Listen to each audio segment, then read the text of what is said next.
Dans le département d'Agboville, l'école primaire publique a reçu des tables-bancs, un don de la Corée du Sud. Enfin, l'affaire dite des biens mal acquis, Théodorine Obiang, vice-présidente de la Guinée équatoriale, fait appel de sa condamnation. Madame, Monsieur, bonsoir et bienvenue.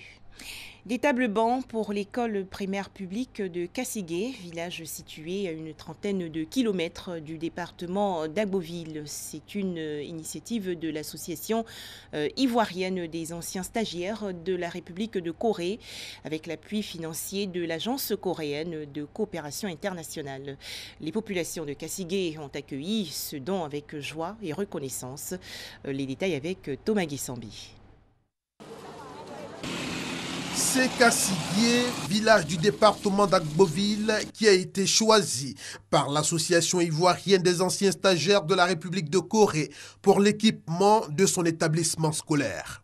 Accompagné d'une forte délégation, Ri Yong-il, ambassadeur de la Corée du Sud en Côte d'Ivoire, a pris une part active à cette cérémonie de remise. Un don accompagné d'une centaine de tables-bancs, des chaises pour le bureau du directeur ainsi que l'aménagement d'un point d'eau. Une action bien appréciée des populations villageoises qui n'ont pas manqué d'exprimer leur gratitude aux donateurs, d'autant plus que ce don vient répondre au déficit de tables-bancs dont souffrait l'école depuis quelques années. Vous aurez pu vous limiter aux grandes villes, comme le font la plupart des structures d'aide aux populations. Mais vous êtes apparu opportun de venir dans ce village pour soulager nos populations dont les besoins sont multiformes. Par ma voix, je voudrais vous exprimer toute ma gratitude et ma reconnaissance, ainsi que celle de l'État de Côte d'Ivoire pour cet acte humaniste que vous venez de poser. L'association ivoirienne des anciens stagiaires de la Corée du Sud entend multiplier ses actions sur l'ensemble du territoire ivoirien afin de renforcer les actions de développement du gouvernement. Pour ces actions, l'association bénéficie d'un appui financier de l'Agence coréenne de coopération internationale.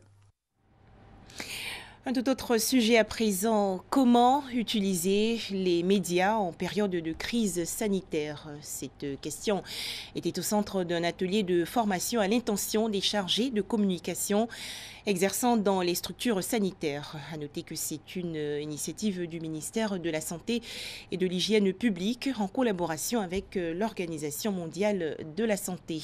Les travaux ont porté essentiellement sur l'élaboration d'une stratégie de communication lors d'une crise sanitaire. On retrouve Thomas Guessambi. Peu de crédibilité accordée aux sources officielles, l'accroissement de la désinformation, la propagation de rumeurs et des informations erronées, manque de confiance aux experts médicaux et aux autorités sanitaires. Ce sont entre autres les difficultés auxquelles font face les autorités sanitaires en période de crise épidémiologique. Face à cette situation qui impacte négativement le système sanitaire en période de crise, la communication de crise s'avère nécessaire. C'est important d'abord parce qu'on a remarqué que dans les pays, on n'est pas toujours prêt en matière de communication des risques lorsque une crise survient. Parce qu'on a remarqué que de plus en plus aujourd'hui, les épidémies qui apparaissent sont soit dues à des sources animales, soit à des sources environnementales. Et la santé humaine est affectée par ces différentes sources. Cet atelier est donc initié à l'intention des chargés de communication des risques de santé publique ainsi que les chargés de communication évoluant dans d'autres secteurs. Il vise à mettre à la disposition des participants les outils nécessaires pour une meilleure gestion de la communication des risques. Plusieurs thématiques ont été passées en revue, notamment la gestion des rumeurs, la formulation des objectifs de communication, l'engagement communautaire, mais surtout la communication avec les communautés affectées lors des crises de santé publique. Nous avons fait cet atelier et nous repartons enrichis avec les outils que les formateurs ont mis à notre disposition et que nous allons exploiter les jours à venir. Et le point le plus important et ce que j'ai vraiment retenu, c'est la confiance. La confiance qu'il faut avoir et aussi impliquer les populations dans tout ce que nous faisons, tenir compte de leur perception, de ce qu'ils pensent, ne pas aller de là où nous sommes, mais d'aller de là où les populations sont. L'atelier est initié par le ministère de la Santé et de l'Hygiène publique avec l'appui de l'Organisation mondiale de la santé OMS. Les participants ont été formés durant 4 jours sur la communication de risque. Religion. Baha'u'llah, fondateur de la foi Baha'i, est né il y a 200 ans. En Côte d'Ivoire, ses disciples ont célébré le bicentenaire de sa naissance. Environ 12 000 fidèles se sont donc rassemblés pour proclamer l'unité spirituelle de l'humanité. On en parle avec Dangui Dangui. S'il était encore en vie, Baha'u'llah, né à Téhéran, capitale de la Perse et fondateur de la foi Baha'i, aurait eu aujourd'hui 200 ans. Ses disciples, disséminés dans le monde entier, parmi lesquels 12 000 vivent en Côte d'Ivoire, ont saisi l'occasion de la célébration du bicentenaire de la naissance de leur maître pour lui renouveler leur reconnaissance. La foi Baha'i travaille pour l'unité de l'humanité et la paix universelle. Bon, la paix universelle ne peut se faire sans l'unité de l'humanité. Nous voyons que l'humanité actuellement est déchirée de toutes parts par des conflits de classes, de sociétés, de pays et de religions surtout. Et Baha'u'llah apporte un message, une méthode pour pouvoir résoudre ces conflits. C'est un jour avec grand J, parce que c'est un jour qui éclaire tous les autres jours et c'est un jour qui annonce de meilleurs jours.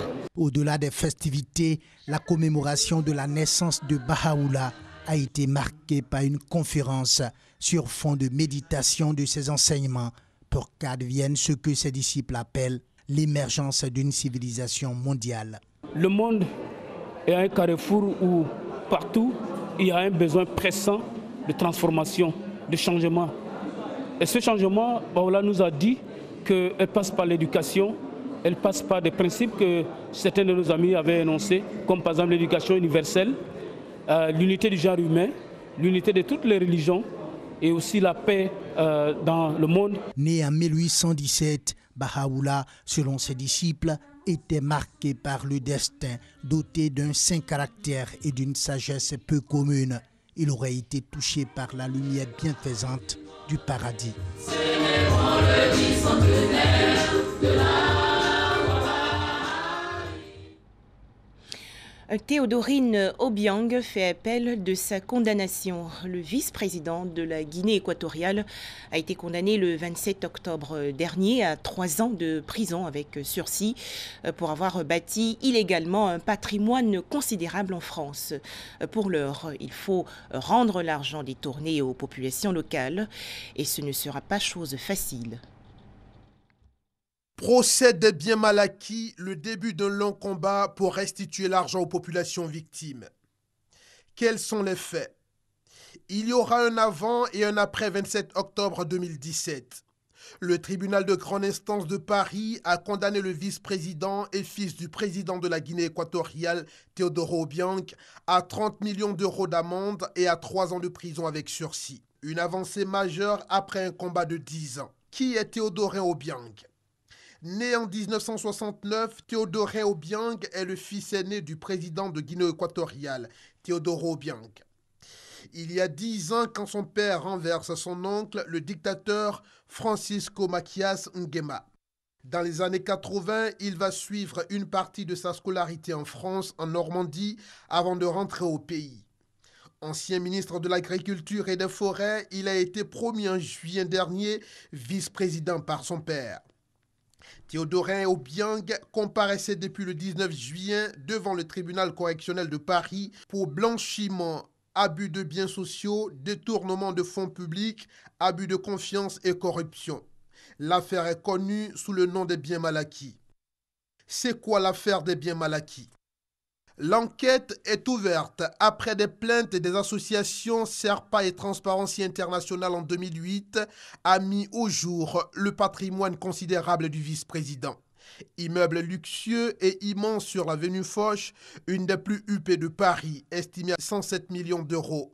Voitures de luxe et de sport, collection d'œuvres d'art, de bijoux et de vêtements de marque. Au terme de l'instruction, les juges ont estimé que ce patrimoine ne pouvait avoir été financé par les seuls revenus officiels de Théodore Obiang, mais à l'issue des détournements des fonds publics et de la corruption. Début de la fin de l'impunité d'un système, ce jugement historique de la justice française marque une étape décisive dans la lutte contre l'impunité et adresse un signal fort à tous les dirigeants corrompus du monde entier. À présent, où qu'ils se trouvent, ils ne sont plus à l'abri de poursuites, déclare Transparency International dans un communiqué.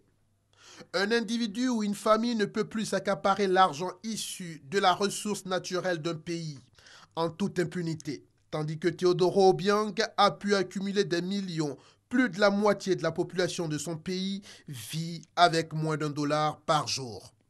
Quel rôle ont joué les banques? La procédure qui a pris plus de 10 ans fut difficile. Les acteurs financiers pointés du doigt par le tribunal par leur lenteur. Cette attitude de la part de certaines parties du système bancaire français a contribué à des suppressions de sanctions ou à des sanctions plus clémentes.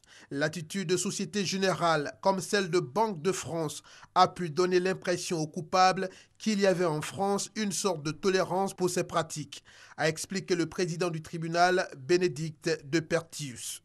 Que deviennent les biens saisis? La saisie des biens récupérés ne sera possible qu'à l'issue d'un recours de la défense devant la Cour internationale de justice. Pour l'ONG Transparency International, à l'origine de la plainte, il faut désormais mettre en place des fondements légaux qui permettront le moment venu de restituer l'argent aux populations de Guinée équatoriale, premières victimes de ces détournements. Dans ce cadre, le 23 novembre prochain, l'ONG soumettra à l'Assemblée nationale un plan en 4 points. Voilà des précisions de Thomas Guessambi. Pour terminer, direction la Papouasie-Nouvelle-Guinée. Il faut sauver les oiseaux de paradis. Ces petits volatiles sont en effet victimes de la déforestation et du braconnage. Un battement d'ailes et puis s'en va. L'oiseau de paradis, ou Cendrawasih en langue locale, est de plus en plus difficile à apercevoir dans la jungle de Papouasie indonésienne. L'espèce pourrait bientôt disparaître en raison de la déforestation et du braconnage. Le Cendrawasih est très spécial parce qu'on l'appelle l'oiseau de paradis. Ses couleurs sont uniques, elles sont différentes de celles des autres oiseaux. On ne les trouve qu'à un endroit, nulle part ailleurs. L'Indonésie héberge 41 espèces d'oiseaux de paradis, dont 37 en Papouasie, à l'est de l'archipel. Malgré leur interdiction à la vente, le trafic s'intensifie. Les oiseaux sont vendus sur le marché noir dans d'autres régions d'Indonésie ou en Asie du Sud-Est. Autre menace, la destruction des forêts tropicales.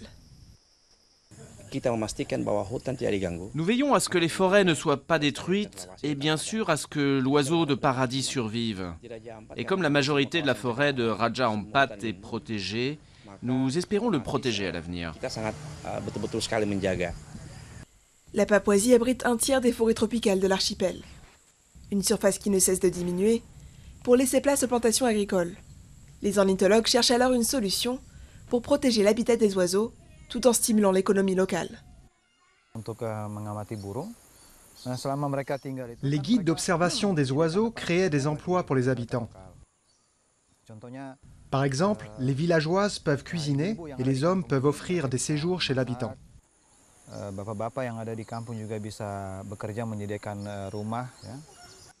Entre 2014 et 2015, la forêt tropicale a perdu plus de 100 000 hectares.